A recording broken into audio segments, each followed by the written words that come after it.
à tous et bienvenue dans l'entretien du jour. Alors aujourd'hui, nous recevons Marie-Thérèse Chantal Mfoula. Bonjour Marie-Chantal. Bonjour Isabelle. Voilà. Elisabeth. Alors vous êtes camerounaise, mais vous habitez au Gabon, à Libreville. Vous êtes depuis le 20 juillet dernier la nouvelle commissaire chargée de l'aménagement du territoire et des infrastructures de la Commission économique des États de l'Afrique centrale. Alors est-ce qu'on peut expliquer ce que c'est que la Commission économique des États de l'Afrique centrale et son rôle? Oui, je vous remercie pour l'invitation. La Commission économique des États de l'Afrique centrale, la communauté économique des États de l'Afrique centrale, précédemment secrétariat général, a subi une réforme depuis le 31 juillet et nous sommes maintenant une commission pour nous arrimer à l'architecture de l'Union africaine qui est l'institution faîtière. Et c'est une communauté économique qui vise donc le développement socio-économique des États de la sous-région avec qui sont le Cameroun, le Gabon, la Guinée équatoriale, le Tchad, la RCA, le Gabon. Et ceux-là sont membres aussi de la CEMAC. Et puis 5 autres qui ne sont pas membres de la CEMAC, c'est l'Angola, le Rwanda, le Burundi, la RDC et Sao Tomé et Principe. Donc, il faut assurer le développement socio-économique dans un environnement de paix. Et cela, c'est des grands défis à relever. Et la CAC a été créée en 1983, 18 octobre 1983. Elle a subi quelques mutations, mais ça reste l'institution qui a voulu s'adapter aux nouvelles thématiques et puis faire en sorte que les difficultés, obstacles d'antan soient quelque peu relevés. D'accord. Alors, parlez-nous un petit peu de votre fonction. En quoi consiste votre rôle concrètement au sein de cette commission? Au sein de la commission, je suis en charge de l'aménagement du territoire, des infrastructures. Comme vous le savez, les infrastructures, elles peuvent être des transports de tout secteur, maritime, fluvial, routier ou même ferroviaire. Nous avons également l'énergie électrique, avec tout ce qui a comme importance de ce secteur pour non seulement l'offre d'énergie au niveau des ménages, mais également pour la transformation industrielle, puisque nous devons assurer la diversification des économies, la transformation structurelle de ces économies. Il faut transformer les produits agroalimentaires. Et enfin, j'ai en charge les nouvelles technologies de l'information et de la communication. Je travaille avec des experts de tous ces domaines et j'assure la coordination. Et alors, en Afrique, est-ce que les postes gouvernementaux ou institutionnels sont proposés aux femmes ou est-ce que c'est rarissime ? Oui, pour le moment, peut-être que c'était rarissime, mais depuis un certain temps, les États ont compris la nécessité de promouvoir le genre. Et dans nos pays, dans la sous-région, nous avons des femmes ministres d'État, vice-premier ministre, comme c'est le cas en RDC, la vice-premier ministre du Plan, c'est une femme. Affaires étrangères, ministre d'État, c'est une femme. Au Cameroun, nous avons plusieurs ministres et même à l'Assemblée, c'est 30% qui sont représentés à l'Assemblée. Au Gabon, la femme est un premier ministre. C'est montrer l'évolution, même dans des pays comme le Rwanda, Burundi, où on a 50% à l'Assemblée, 50% au niveau du gouvernement. C'est dire l'importance accordée à l'égalité des genres dans les pays de la sous-région, faire en sorte que les femmes deviennent autonomes, qu'on assure leur autonomisation, même si, quelque part, il reste encore beaucoup à faire. C'est quoi le plus gros chantier pour vous? Le plus gros chantier pour moi, c'est assurer la réalisation des infrastructures terrestres, maritimes, notamment la réalisation de ces infrastructures qui permettront au niveau routier de faire obstacle aux barrières non tarifaires qui entravent le développement des échanges commerciaux. Et là, nous avons quelques projets comme la sécurité et la facilitation des échanges au niveau du projet entre le Cameroun, Yaoundé, Libreville, Bata, où il y a les facilitations accordées. C'est-à-dire, vous allez construire de nouvelles routes? Il y a des projets de nouvelles routes, mais là, il y a un projet de route et il s'agit donc de lever ces obstacles. Au niveau du projet entre le Congo et le Cameroun, Ouesso Saint-Mélimar, comme on l'appelle, on a construit un poste de contrôle unique frontalier pour faciliter les échanges et le transport. Donc, la structure est déjà là, il s'agit de l'opérationnaliser. Nous avons également d'autres grands projets comme Ouesso Bangui N'Djamena et la navigation sur le fleuve Congo qui permettent de créer des corridors de développement. Nous avons beaucoup de femmes qui font dans le commerce informel. Il faut pouvoir transporter les marchandises. Nous avons le Tchad, par exemple, qui produit beaucoup de bétail, pendant qu'au Congo, ils importent la viande de Brésil, d'Argentine. Il faudrait donc ces routes pour permettre que le bœuf qui vient de N'Djamena atterrisse à Brazzaville et que les Tchadiens puissent prendre le bois de Brazzaville pour l'amener à N'Djamena et ne pas l'importer des pays asiatiques, peut-être la Chine qui fait du contreplaqué, alors que nous avons des bois massifs. Donc, c'est un peu tout cela. Il y a un autre grand projet de pont-route-rail, l'aménagement de ce pont. C'est un projet multimodal avec la route, le rail et puis la navigation sur le grand fleuve Congo. Il s'agit donc pour nous de faire en sorte qu'on parte des zones de production, les bassins de production, pour amener la production vers les bassins, les villes de consommation. C'est des grands chantiers. Nous avons plusieurs projets que je ne peux pas énumérer pour des raisons liées au temps, mais nous travaillons effectivement afin de rattraper progressivement le retard accusé et le déficit en infrastructure que nous avons.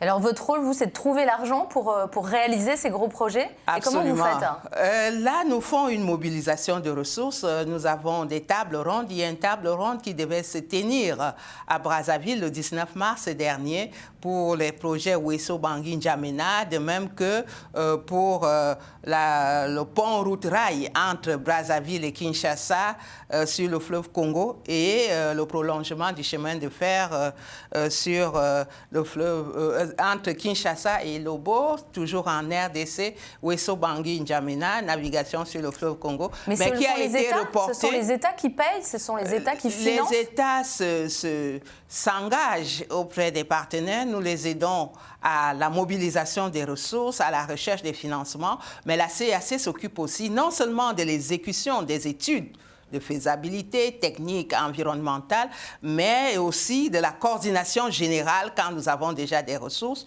Je vous ai dit tantôt que nous avons construit CEAC avec l'appui de la BAD, un poste de contrôle unique frontalier entre le Cameroun et le Congo. Alors, un de vos gros enjeux dans la sous-région, c'est de la connexion Internet. On a vu que c'était très important avec la Covid, pour le télétravail, pour un tas de choses. C'est un gros challenge. Il y a encore beaucoup de progrès à faire sur la connexion Internet, sur la fibre optique. Oui, au niveau de la CAC, les chefs d'État ont adopté donc un plan d'action consensuel pour le déploiement des infrastructures de télécommunications électroniques. Et nous essayons de mettre en œuvre les dispositions importantes de cet instrument juridique avec l'accompagnement des États au niveau même de la formation, au niveau, parce que l'offre même d'Internet est très faible, 12% en Afrique centrale. 12% c'est le taux le plus faible du continent. Les gens connectés, vous voulez dire? Les gens qui se connectent. Et puis, nous avons vu que beaucoup d'apprenants, à peu près 144 000, ont été quelque peu frustrés du fait de la crise sanitaire, puisqu'il fallait faire une formation, l'éducation, l'école par les nouvelles technologies de l'information et de la communication. Il y a même la logistique qui manque. Et nous voulons lutter également contre la criminalité, la cybercriminalité et beaucoup d'autres actions, mais surtout développer cette infrastructure indispensable de nos jours avec les plateformes Zoom et autres qu'on utilise. Il faudrait bien qu'on puisse s'arrimer pour ne pas être coupé du monde. Donc, nous travaillons dans ce sens-là et nous espérons que d'ici peu, nous pourrons faire quelque chose. Et puis, avec cette nécessité de développer Internet, nous avons la nécessité de rechercher aussi à combler le déficit énergétique dans la sous-région. Il y a plusieurs projets dans le cadre... C'est-à-dire, vous parlez de l'électricité. De l'électricité. C'est-à-dire, il y a beaucoup de foyers aujourd'hui qui ne sont pas équipés d'électricité. Absolument, dans les zones rurales et même certaines familles au niveau des zones urbaines. Il y a beaucoup de familles et il faut remédier à cela. On a des interconnexions électriques, des projets d'interconnexion électrique comme un qui me vient en tête, Cholet, qui est les lignes associées entre le Cameroun, le Congo, la RCA et le Gabon. De même que le grand projet Inga, Cabinda, Pointe-Noire, qui est vieux de longtemps et qui doit connecter l'Angola, le Congo RDC et le Congo Brazzaville, République du Congo, comme on appelle la RDC, République du Congo. Donc, il y a des projets d'aménagement hydroélectrique. C'est de l'énergie propre. Et nous présentons dans ces divers projets afin qu'on puisse avoir des financements. Et là, nous donnons des garanties, nous proposons des financements en partenariat public-privé, des blending, mixages, donc prêts et même rassurer les investisseurs qu'il y a de la sécurité. Et la France, est-ce que c'est un bon partenaire Oui, nous travaillons beaucoup avec la France, soit de manière bilatérale ou dans le cadre de l'Union européenne particulièrement. Vous avez beaucoup d'aide quand même, ils sont très présents? Oui, ils sont présents particulièrement dans le cadre de l'Union européenne, puisque la France est membre de l'Union européenne. Nous avons une délégation qui a son siège à Libreville et qui couvre d'autres pays comme Sao Tomé, etc. Donc, nous disons merci pour ce qui est déjà fait, mais chez moi, quand on dit merci, ça veut dire on en veut encore. Donc, on espère que pendant ce mandat, on pourra faire avancer des choses pour réaliser des poses de première pierre, pour mettre en œuvre des connexions Internet et puis faire face à certains problèmes émergents comme la 5G, etc., etc. Là, pendant la pandémie, quelles infrastructures ont les plus manqué? Vous parliez tout à l'heure des hôpitaux. Oui, justement, ça a été un constat. On avait des difficultés, on a vu le manque de logistique, notamment pour des malades en situation d'urgence. Il y avait quelques rares lits dans des pays, certains qui n'avaient que 3 lits avec des respirateurs et même au niveau de ces respirateurs, on constatait qu'il y avait des difficultés de tests. Il n'y avait pas d'éléments et tout ce qu'on pouvait utiliser comme intrant pour les médicaments, il fallait les importer. Et ce n'était pas toujours facile. Donc, en ce moment, on a adopté une stratégie régionale de riposte à la pandémie pour accompagner les États membres. Et l'un des axes, notamment, c'est un projet de laboratoire pharmaceutique dans la sous-région avec l'appui de l'Union africaine, notamment le Centre de prévention de la maladie. Et nous pensons que nous pourrons mieux nous adapter parce que même si la pandémie n'a pas eu l'effet annoncé en matière de létalité, de mort et tout, mais l'impact au niveau socio-économique a été très grave avec le secteur du tourisme qui a chuté, le secteur des transports, les compagnies aériennes que nous avons ont du mal à se relever et même le secteur de l'hôtellerie au niveau économique et commercial, c'est un désastre. Et là, nous proposons de tout mettre en œuvre pour essayer de faire non seulement la résilience, mais relancer un peu ces économies de la sous-région qui en ont trop souffert avec des fermetures des frontières qui ont, pour essayer de limiter la propagation du virus. Et là, malheureusement, c'est le secteur économique qui en pâtit. Je parlais tantôt des femmes dans le secteur du commerce transfrontalier qui ne peuvent plus se déplacer d'un pays à un autre pour aller mener leurs activités, partir de certains bassins de production vers les villes de consommation.